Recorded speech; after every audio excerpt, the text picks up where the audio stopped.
ನಮಸ್ಕಾರ ವೀಕ್ಷಕರೇ. ಮಿಸ್ಟರ್ ರಾಜ ಅಂಬರೀಷ್ ಅವರ ನಾಯಕತ್ವದ ಸಿನಿಮಾ. BN Gangadhar producer, V Somashekhar ಅವರು ಡೈರೆಕ್ಟರು, ಸಾಹಿತ್ಯ ಸಂಗೀತ ಹಂಸಲೇಖ ಅವರು. ಅಂಬರೀಷ್ ಅವರು ಆವಾಗ ವುಡ್ಲ್ಯಾಂಡ್ ಹೋಟೆಲ್ನಲ್ಲಿ ವಾಸ್ತವ್ಯ ಹೂಡಿದ್ರು.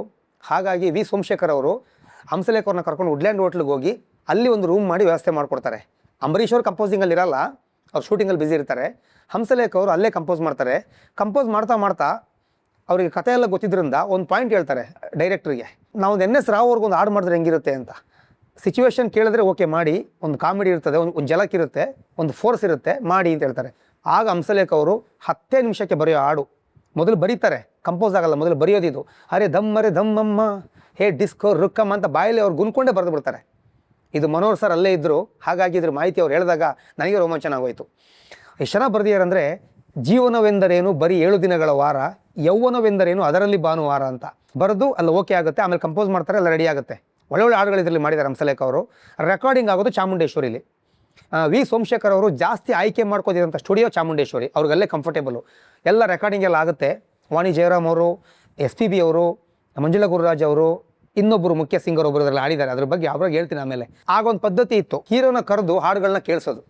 ಹೀರೋಗಳು ಮತ್ತೆ ಓಕೆ ಮಾಡಿ ಹೋದ್ಮೇಲೆ ಅದೆಲ್ಲ ಓಕೆ ಆಗ್ತಿತ್ತು. ಹಾಗಾಗಿ ಅಂಬರೀಷ್ ಅವ್ರನ್ನ ಕರೀತಾರೆ. ಅಂಬರೀಷ್ ಅವರು ಅಷ್ಟೊಂದೇನೋ ಅವ್ರಿಗೆ ಇನ್ವಾಲ್ವ್ ಆಗಿ ಅವ್ರನ್ನ ತಲೆ ಕೆಡಿಸ್ಕೊತಿರಲಿಲ್ಲ. ಚೆನ್ನಾಗಿ ಮಾಡಿರ್ತಾರೆ ಮಾಡಿ ಅಂತ ಹೇಳ್ಬಿಡೋರು. ತುಂಬ ಸಪೋರ್ಟಿವ್ ಕ್ಯಾರೆಕ್ಟರ್ ಅಂಬರೀಷ್ ಅವರು. ಆದರೆ BN ಗಂಗಾಧರ್ ಅವರು, V ಸೋಮಶೇಖರ್ ಅವರು ಹಠ ಮಾಡಿ ಕರೀತಾರೆ ಅಂಬರೀಷ್ ಅವ್ರನ್ನ. ಅಂಬರೀಷ್ ಅವರು ಬರ್ತಾರೆ ಚಾಮುಂಡೇಶ್ವರಿಗೆ, ಬಂದು ಹಾಡುಗಳು ಕೇಳ್ತಾರೆ. ಫಸ್ಟು ದಮ್ಮರ ದಮ್ಮಮ್ಮ ಹಾಡನ್ನ ಹಂಸಲೇಖ ಅವ್ರು ಪ್ಲೇ ಮಾಡಲ್ಲ, ಮಿಕ್ಕಿದೆಲ್ಲ ಪ್ಲೇ ಮಾಡ್ತಾರೆ. ಎಲ್ಲ ಖುಷಿ ಆಗುತ್ತೆ ಅಂಬರೀಷ್ ಅವ್ರಿಗೆ. ಅದರಲ್ಲಿ ಸೀರೆ ಕೊಟ್ಟ ಧೀರ ಅಂತ ಒಂದು ಹಾಡು ಅಂಬರೀಷ್ ಅವರಿಗೆ ತುಂಬ ಇಷ್ಟ ಆಗುತ್ತೆ. ತುಂಬ ಚೆನ್ನಾಗಿದೆ ಇದು, ಕಂಪೋಸಿಂಗು ಲಿರಿಕ್ಸು ನನಗೆ ತುಂಬ ಇಷ್ಟ ಆಯಿತು ಅಂತಾರೆ. ತುಂಬ ಅಂಬರೀಷ್ ಅವ್ರನ್ನ ಪ್ಲೇ ಮಾಡಿ ಕೇಳಿಸ್ತಾರೆ. ಇದು ಮನೋಹರ್ ಹೇಳಿದ್ದವ್ರು, 2 ಸಲ ಪ್ಲೇ ಮಾಡಿ ಕೇಳಿಸ್ತಾರಂತೆ, ತುಂಬ ಚೆನ್ನಾಗಿದೆ ಅಂತ.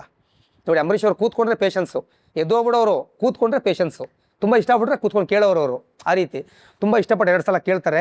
ಅದರಲ್ಲಿ ಆಸೆಯ ಗೂಡಲ್ಲಿನ ಪ್ರೀತಿ ಹಾಸಿಗೆ ಮೇಲೆ ಮಲ್ಲಿಗೆ, ಹಾಸಿಟ್ಟು ಕಾದಿಹೇನ ನಿನ್ನ ದಾರಿಗೆ ಬಾರೋ ಮೆಲ್ಲಗೆ ಅಂತೆಲ್ಲ ಬರೆದಿದ್ದಾರೆ. ವಾಣಿ ಜಯರಾಮ್ ಅವರು, SPB ಅವರು ಅದ್ಭುತವಾಗಿ ಆಡಿದಿರೋದು. ಅದೆಲ್ಲ ಆಗುತ್ತೆ. ಕೊನೆಗೆ ಹಂಸಲೇಖ ಅವರು ದಮ್ಮರ ದಮ್ಮಮ್ಮ ಹಾಡನ್ನ ಪ್ಲೇ ಮಾಡ್ತಾರೆ. ಅಂಬರೀಷ್ ಅವರು ಪೂರ್ತಿ ಕೇಳ್ಬಿಟ್ಟು ಎಲ್ಲರೂ ಮುಖ ಒಂದ್ಸಲ ನೋಡ್ತಾರೆ. ಆಗ ಹಂಸಲೇಖ ಅವ್ರು ಕೇಳ್ತಾರೆ, ಯಾಕೆ ಏನಾಯಿತು ಅಂತ. ನೀವೇನು ಹಂಸಲೇಖ NS ರಾವ್ನು ಬಿಟ್ಟಿಲ್ವ, ಅವ್ರ ಹತ್ರನೂ ಆಡಿಸ್ಬಿಟ್ರ ಅಂತಾರೆ. ಆಗ ಹಂಸಲೇಖ ಅವ್ರು ನಗ್ತಾರೆ, ಇಲ್ಲ NS ರಾವ್ ಆಡಿದಲ್ಲ ಅದು ನನ್ನ ಒಬ್ಬ ಆರ್ಕೆಸ್ಟ್ರಾ ಸಿಂಗರು, ನನ್ನ ಮಿತ್ರ, ನನ್ನ ಪ್ರಿಯ ಮಿತ್ರ.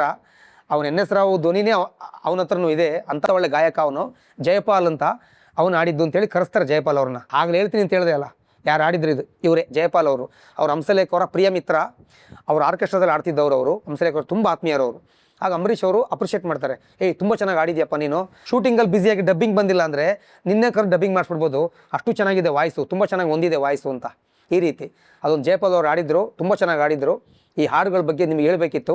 ಎಲ್ಲ ಸೃಷ್ಟಿಯಾಗೋದು ವುಡ್ಲ್ಯಾಂಡ್ ಹೋಟೆಲ್ನಲ್ಲಿ. ಆ ದಮ್ಮರೆ ದಮ್ಮಮ್ಮ ಹಾಡು ಬರೆದು 10 ನಿಮಿಷದಲ್ಲಿ. ಇನ್ನೊಂದು ಮನೋಹರ್ ಸರ್ನ ಕೇಳಿದೆ, ಇದರಲ್ಲಿ ಸೀರೆ ಕೊಟ್ಟ ಧೀರ ಹಾಡು ಬರ್ದಿಯಾರಲ್ಲ, ಎಷ್ಟು ಟೈಮ್ ತೊಗೊಂಡ್ರು ಅಂತ. ಅದೊಂದು ಅರ್ಧ ಮುಕ್ಕಾಲು ಗಂಟೆಗೆ ಹಂಸಲೇಖ ಅವ್ರು ಬರೀತಾರೆ ಹಾಡು. ಅದು ಕೂಡ ವಂಡರ್ಫುಲ್ ಯುಗಳ ಗೀತೆ ಅಂತ ಹೇಳ್ಬೋದು, ತುಂಬ ಚೆನ್ನಾಗಿತ್ತು. ಇದು ರೆಕಾರ್ಡಿಂಗ್ ಎಲ್ಲ ಚಾಮುಂಡೇಶ್ವರಲ್ಲಿ ಆಗೋದು.